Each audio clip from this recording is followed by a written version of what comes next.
Sebagai ciptaan, kita akan mengerti bahwa sumber keselamatan adalah Allah.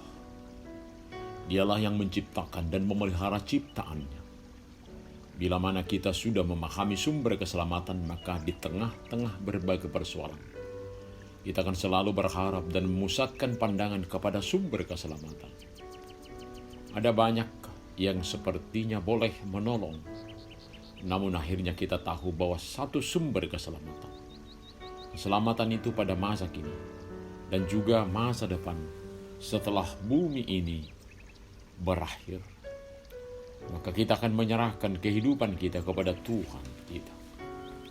Selamat hari Minggu ke-20 setelah Trinitatis, Bapak Ibu anak-anak kami yang dikasihi Tuhan Yesus Kristus. Mari tetap hidup di dalam kehendak Tuhan. Immanuel. Kita berdoa. Damai sejahtera Allah yang melampaui segala akal akan memelihara hati dan pikiranmu dalam Kristus Yesus. Amin. Firman Tuhan di hari Minggu ini tertulis dalam Yesaya 45 ayat 1-7. Beginilah firman Tuhan. Inilah firmanku kepada orang yang kuurapi, kepada Kores yang tangan kanannya kupegang, supaya aku menundukkan bangsa-bangsa di depannya dan melucuti raja-raja, supaya aku membuka pintu-pintu di depannya, dan supaya pintu-pintu gerbang tidak tinggal tertutup. Aku sendiri hendak berjalan di depanmu dan hendak meratakan gunung-gunung, hendak memecahkan pintu-pintu tembaga dan hendak mematahkan palang-palang besi. Aku akan memberikan kepadamu harta benda yang terpendam dan harta kekayaan yang tersembunyi, supaya engkau tahu bahwa akulah Tuhan Allah Israel yang memanggil engkau dengan namamu. Oleh karena hambaku Yakub dan Israel, pilihanku, maka aku memanggil engkau dengan namamu, menggelar engkau sekalipun engkau tidak mengenal aku. Akulah Tuhan dan tidak ada yang lain kecuali aku, tidak ada Allah. Aku telah mempersenjatai engkau sekalipun engkau tidak mengenal aku, supaya orang tahu dari terbitnya matahari sampai terbenamnya bahwa tidak ada yang lain di luar aku. Akulah Tuhan dan tidak ada yang lain, yang menjadikan terang dan menciptakan gelap, yang menjadikan nasib mujur dan menciptakan nasib malam. Akulah Tuhan yang membuat semuanya ini. Tuhan sumber keselamatan. Bagaimana Dia memberikan keselamatan itu? Dia boleh memakai apa dan siapapun menjadi alatnya. Saat ini dikatakan bahwa Tuhan mengurapi Kores untuk menundukkan bangsa-bangsa dan melucuti raja-raja.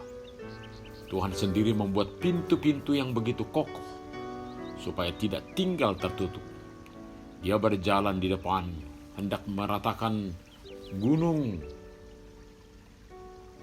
yang menghalangi jalan mereka, memecahkan pintu-pintu tembaga serta palang-palang besi.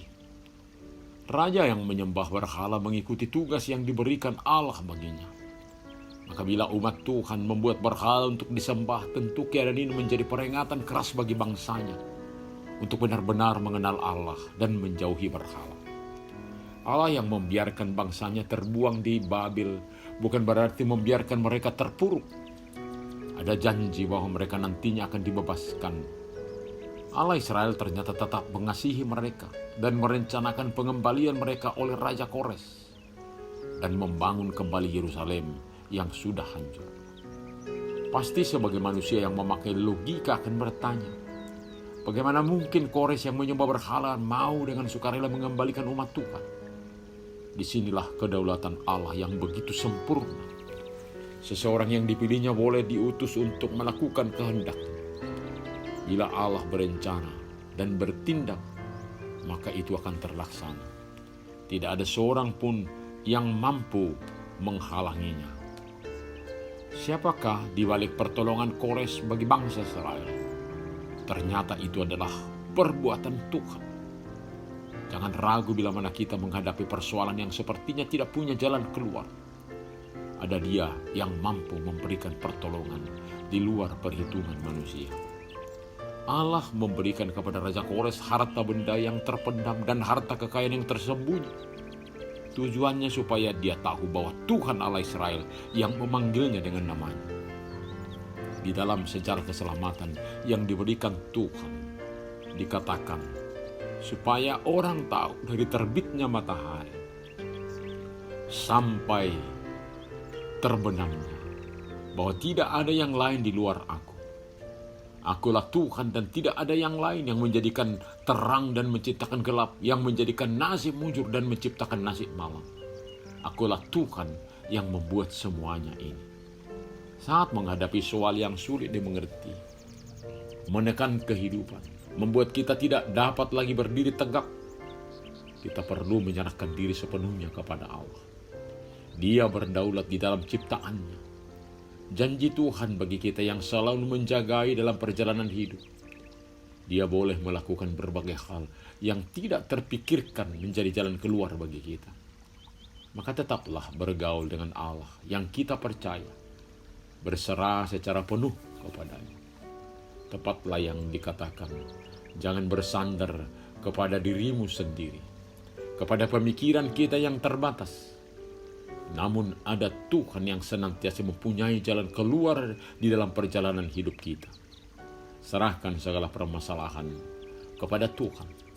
Datang kepadanya dengan hati yang hancur untuk menerima belas kasihan.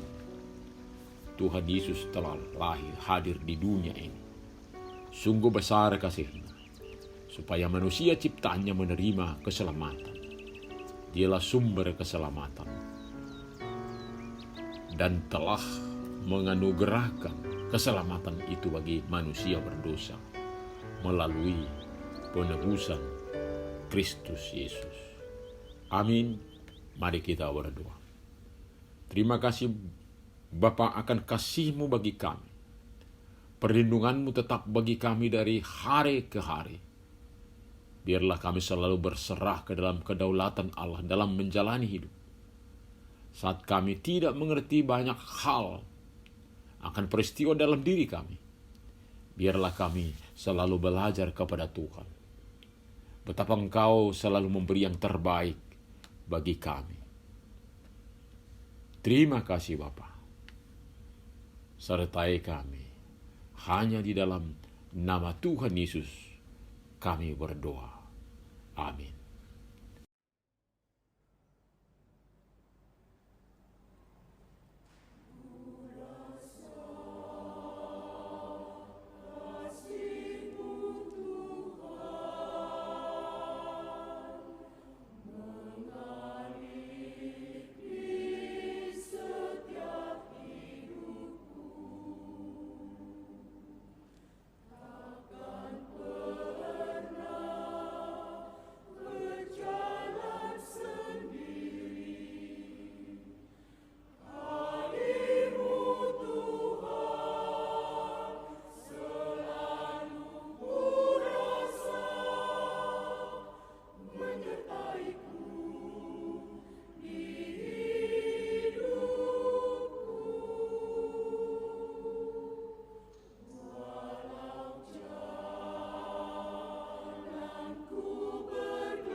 Terimalah berkat Tuhan.